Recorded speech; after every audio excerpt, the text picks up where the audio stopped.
Assalamualaikum warahmatullahi wabarakatuh. Sampurasun baraya tebang dangudai sarang pidangan dongeng Sundanya. Urang ngadongeng dieu. Mang bade ngadongengkeun deui jejara carios si Doclo atanapi cupu sakti kurihang 7. Ieu dongeng teh karangan Mang nyalira sok sanaos dongeng basajan malah mandar janten hiburan. Atuh kabaraya anu satia manco kandongeng Mang di mana wae ayana. Mugi sadayana aya dina kasehatan lahir sinerangan batin, dilancarkeun sagala rupinanya. Tong hilap dirojong ditaroelan tombol subscribe. Atuh Mang oge nganuhunkeun kanu parantos like oge komen. Mangga mitra supados nyang kolong ting kana waktos urang sami-sami dangu geni kumaha terasna ieu carita. Sok kabarayun sadayana.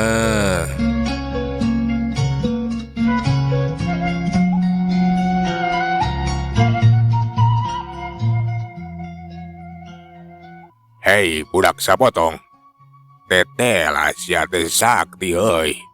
Tapi ulah wae sombong deuleu. Dewek acan ngetrukeun sakabeh pangarti jeung pangabisa. Tadah sia. Tadah curik.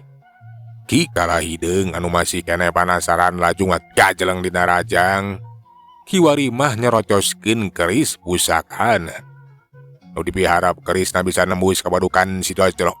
Keris rek nojos kana dada sedengkeun ari si Doclo.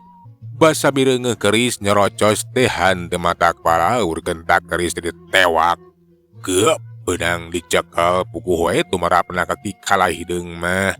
Beuki kagetna cenah aya ku sakti-sakti teuing ieu jelema teh padahal eta keris teh lain keris sambarangan. Nyidem kakuatan nu rohaka. Hawana panas luar biasa.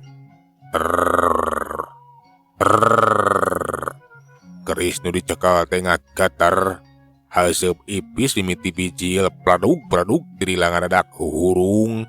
Kayaan keris teh jiga anu meunang ngabeuleum ku seuneu we.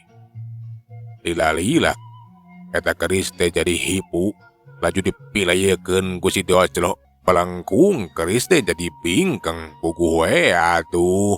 Ki kalah hideung maneh colok kaget mata simeuteun teu percaya kana titinggalianana.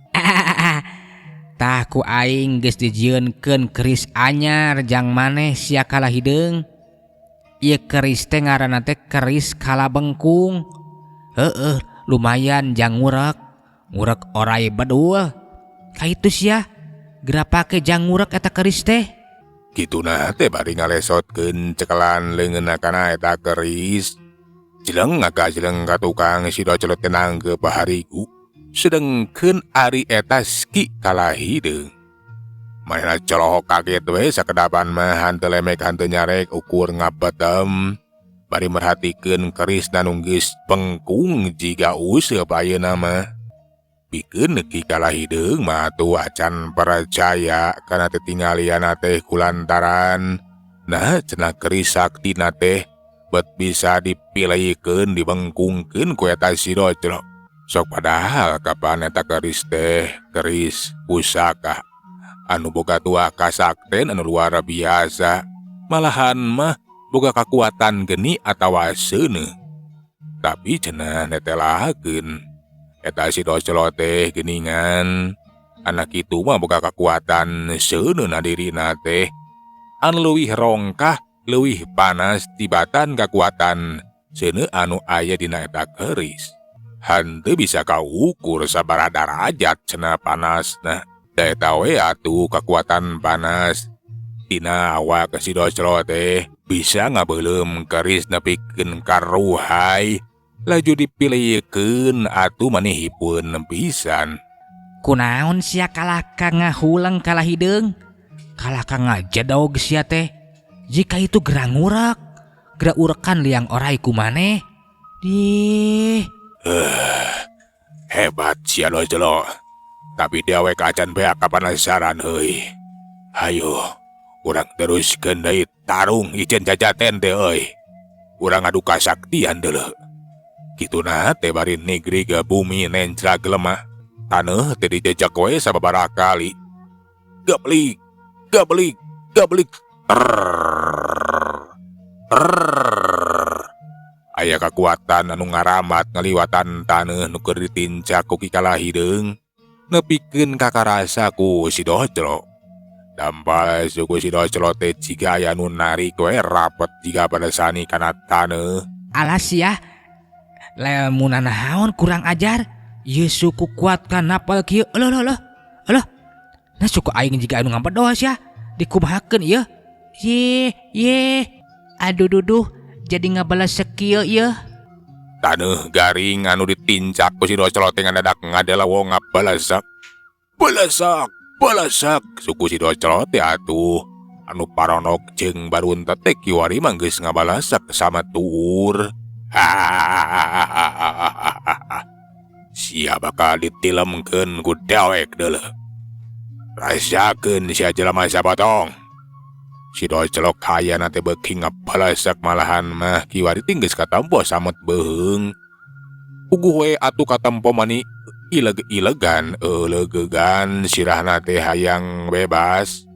Nanaonan sia Kala Hideung, aing direken jika kapatok wae dibebaskeun kana jero taneuh. Lepaskeun sia bebaskeun kurang ajar. Sia bakal tilem sia jelema sabotong.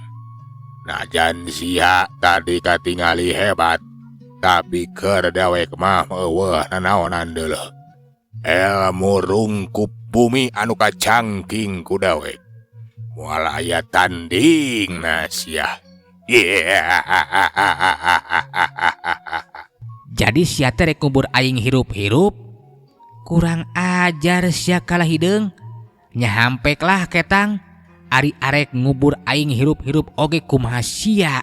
Soklah bebaskeun aing nepikeun ka lapisan taneuh anu katujuh oge.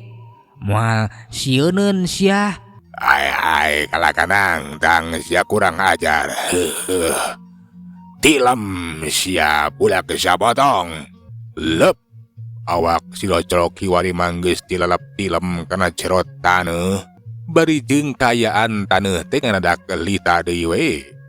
Puguh we atuh pikeun Kikala Hideung mah bungah nu lain dikieuna kulantaran musuhna teh kiwari geus kakubur di jero taneuh. Sedengkeun ari si Rabet sabaraha kanca basa mireungeuh si Doclo teh geus dikubur dina jero taneuh atuh mani carieunun. Tinang tu manehna teh bakal kaancam bahaya. Cilaka euy. Alah, si Doclo geus dikubur dina jero taneuh. Teu mampu ngukulan kasaktian Kikala Hideung. Hayo, Kanjang, urang kabur. Urang sagancarna tinggalkeun ieu batan-batan bahaya. Enya Kang, harina mah urang sagancana kabur ya, nyelamatkeun diri. Si Rabet sabaraha kanca teh atuh laju pating baratak ngejat lumpat ninggalkeun eta batan-batan. Kikala Hideung sabaraha kanca basa mireungeuh musuhna teh kalah ka kalalabur puguh we atuh. Mani ambekeun laju marentahkeun anak buahna pikeun ngudag si Rabet sabaraha kanca. Tuh tingali ai kalah ka kalalabur baladna si Doclo teh ayo. Udag ceuk Kikala Hideung. Tapi memeh anak buahna ngudag si Rabet sabaraha kanca. Dak dumadak kadenge sora anu ngaguruh ti jero taneuh. Puguh we atuh jadi kandeg anu rek ngudag teh. Nah sora naon cenah? Sora anu ngaguruh teh mani handaruan. Malahan mah teu lila taneuh anu ditincak teh ngadadak jadi inggeung. Lemah ngadadak oyag rieg kawas aya lini anu kacida gedena. Aya naon ieu teh Ki? Sora anu ngaguruh jeung inggeung kieu moal kitu aya longsor ya. Aya longsor jeung lini. Tenang euy, tenang. Aya naon ieu teh nya? Moal kitu longsor mah gara-gara aya lini gede. Da bisa biraku sorana teh ti jero taneuh euy. Bener we. Lamun seuk enya cenah gara-gara aya lini atawa lindu anu ngajadikeun taneuh teh longsor. Tapi aneh seorang ngaguru teh jika di jero taneuh. Nah aya naon atuh sabenerna. Ngan bae tirilah kadenge sora anu ngabeledu. Sorana pohara tarikna jika gunung anu bitu.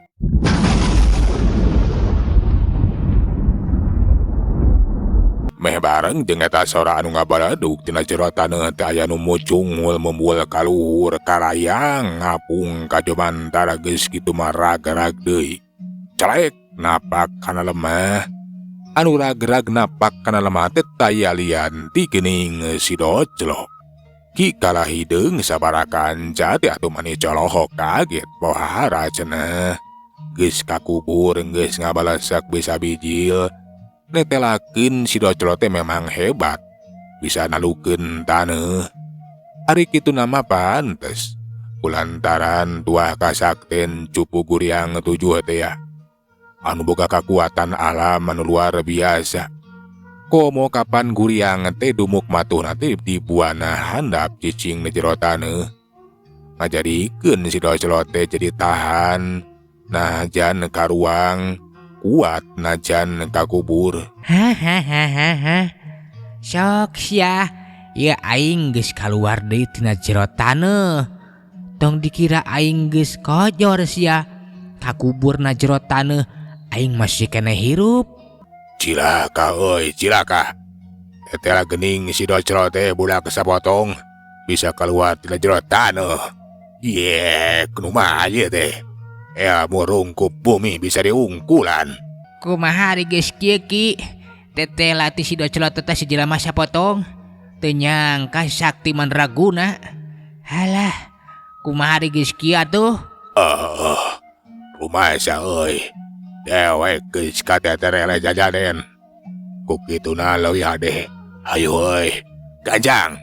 Urang kabur deulah nyelametkeun diri. Bisi kaburu eta si Doclo teh nyieun tinakan ka urang. Kikalah hideung teh kawasna bae geus teu untupan kudu neruskeun tarung nyang hareupan si Doclo. Anu tetela geuning kabuktian sakti mandraguna. Nya akhirna mah atuh eta komplotan langir hideung teh pating baratek kalumpatan ngejat. Kura-kiru ngajauhan eta patempatan sieun kaburu si Doclo nyieun tindakan.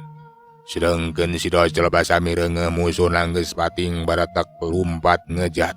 Henteu boga maksud pikeun ngudagahkeun bae antep cenah.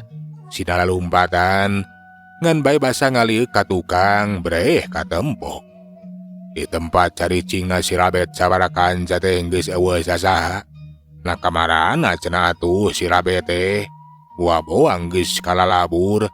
Sawaktu nyaho lamun dirina teh geus kakuburna jero taneuh. Alah, kamarana ari Mang Rabet. Boa-boa lalumpatan jigana masoakeun. Ningali aing geus kakuburna jero taneuh maranehana teh sieunun silaka dikakalakeun ku si Kalahideung.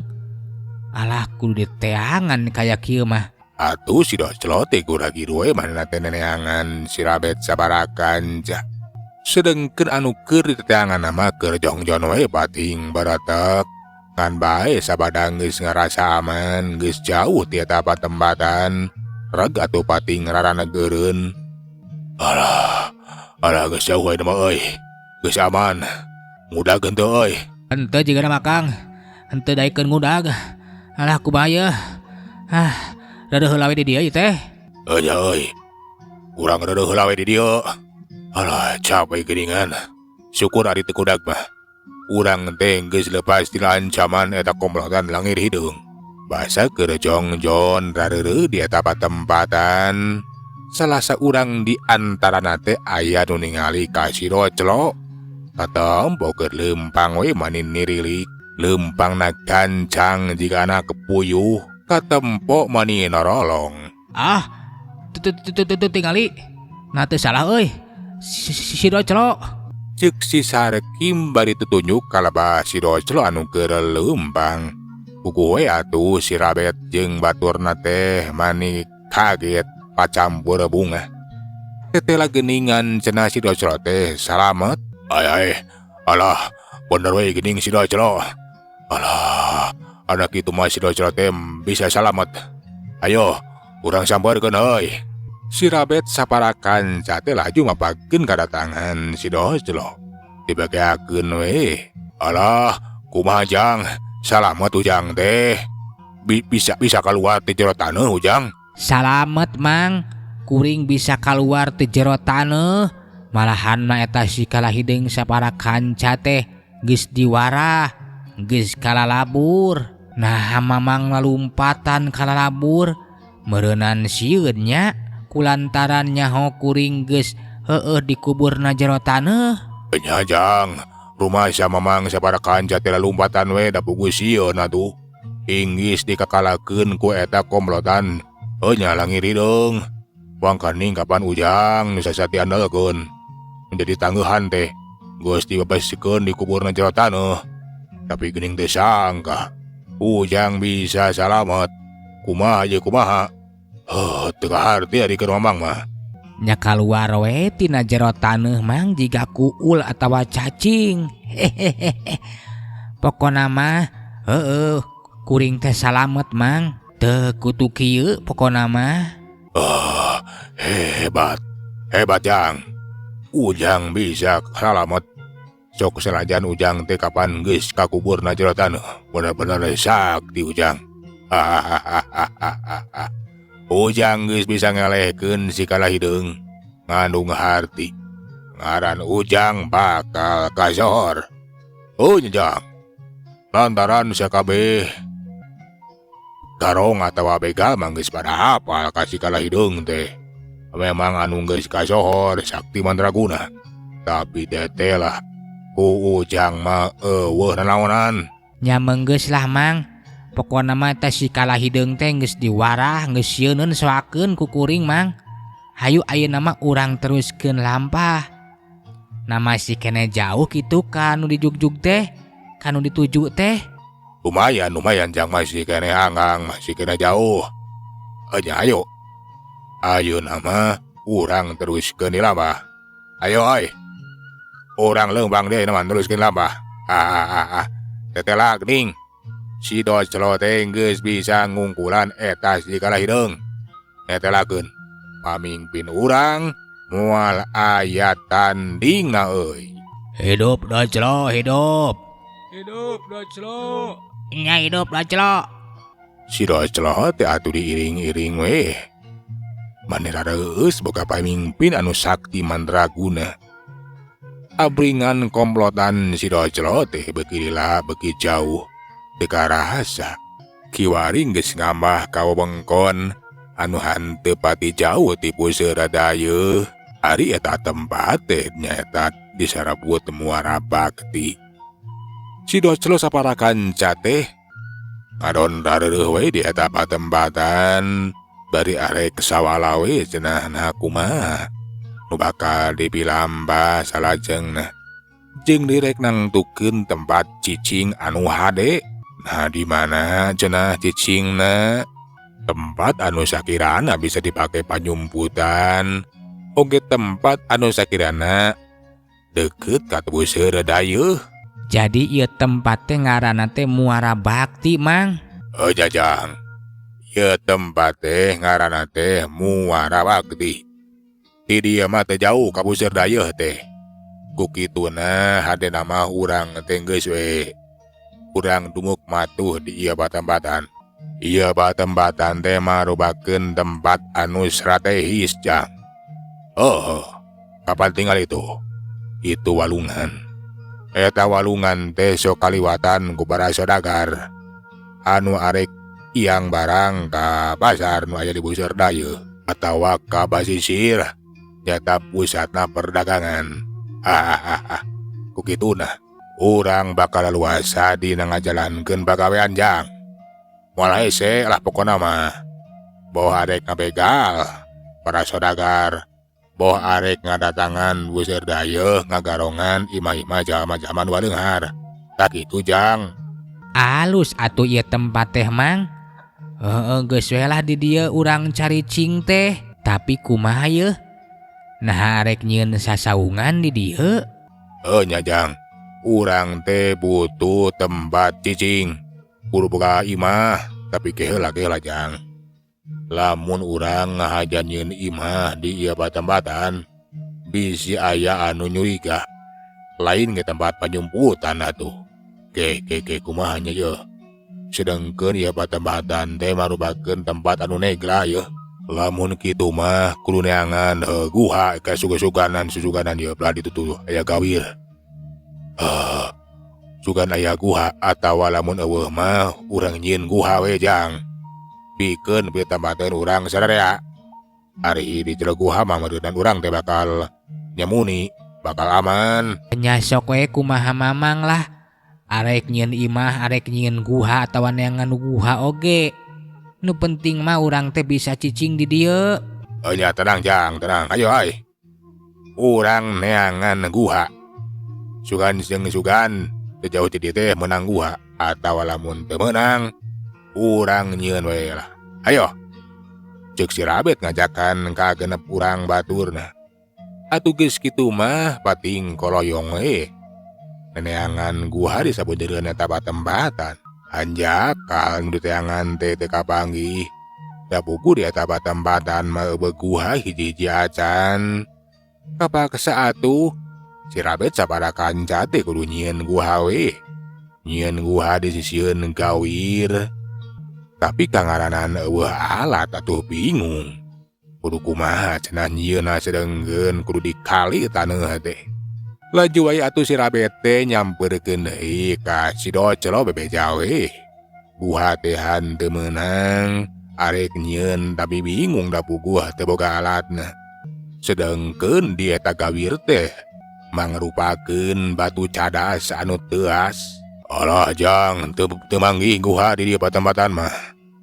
Arek nyieun guha, buku gawir tina cadas unggul teuas lah. Boga alatna kumaha teh yeuh. Ulah bingung-bingung atuh ulah neangan anu eueuh. Geus we urang nyieun imah, nyieun saung ranggon. Tuh tingali aya tangkal kai gede. Urang nyieun imah we di luhur. Kawas manuk taya salahna. Kapan aman ari cicing di luhur mah? Kituna teh bari tutunyuk we kana tangkal kai anu kacidak gedena kata empo eta tangkal kai teh. Umurna meureunan geus ratusan taun da eta we atuh. Mani jangkung badag.